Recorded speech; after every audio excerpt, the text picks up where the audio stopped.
हे जगाचं कार्य करून घेऊ एवढं बोलतो आणि याच ठिकाणी आपण सगळेजणाला पुनश्च आपल्या सर्वांना नमस्कार करतो। आणि हे उद्यापासून आता या ठिकाणी आजही सुद्धा कथा आहे आणि कथेत जय कृष्णगिरी जय आई बाबा भागवत याचं एकच आम्ही नियोजन घेण्याचं कारण होतं की आज जे व्यसन सगळीकडे आहे ते महाराजांच्या माध्यमातून कुठेतरी ते कमी झाले पाहिजे। या आमची एक संकल्पना होती कृष्णगिरी परिवाराची।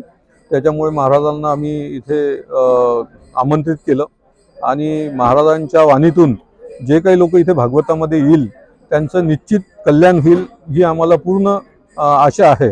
आणि आम्ही दरवर्षी गरीब शेतकरी लोक किंवा आपले मित्रपरिवार शेतकरी लोक जे आहे त्यांच्या मुलीचं इथे लग्न लावून देतो।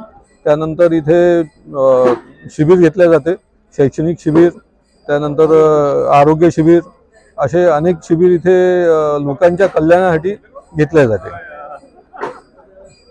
आतापर्यंत शेतकऱ्यांच्या मुलीचे किंवा गरीब लोकांच्या मुलीचे जे काही इथे आम्हाला सांगतात की कृष्णगिरी धामला किंवा यावर्षी भागवतामध्ये आमची इच्छा आहे की आमच्या मुलींचं लग्न इथे किंवा मुलाचं लग्न इथे झालं पाहिजे, तेव्हा आम्ही त्याची पूर्ण शहनिशा करतो की खरंच ही मुलगी किती वर्षाची आहे, मुलगा किती वर्षाचा आहे, असं तर नाही की बालविवाह झाला पाहिजे काही, याचं पूर्ण आम्ही नियोजन पूर्ण त्यांच्या घरी जाऊन पूर्ण पाहणी करतो।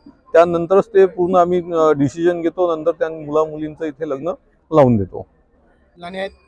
त्यांनी या कार्यक्रमाचं आयोजन केलं आणि मला सुद्धा हा कार्यक्रम अत्यंत चांगला वाटला आणि त्या माध्यमातून मी सुद्धा अनेक गावात जाऊन लोकांना सुद्धा ते सांगेल की आपण आपल्यातली ताकद आहे, मनगटा ताकद आहे, हिम्मत हारण्याची गरज नाही।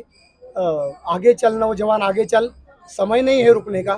कुठंतरी आम्ही सगळ्यांनी आता चिकाटी, श्रद्धा, आमचा भाव आणि मेहनत करून आपण आपलं जीवन बदलू शकतो ही ताकद आणि खरंच या कृष्णगिरी मंदिरातून आणि या परिसरातून महाराजांच्या या प्रेरणेतून आम्ही सुद्धा लोकांना शेतकऱ्याबद्दल आम्ही प्रबोधन करूच आणि करतच आहोत त्याबद्दल, त्यांच्या आत्महत्येबद्दल की बाबा आत्महत्या न करता आपण आत्मशुद्धी करा आणि चांगलं कार्य करा असं आम्ही नेहमी सांगत असतो।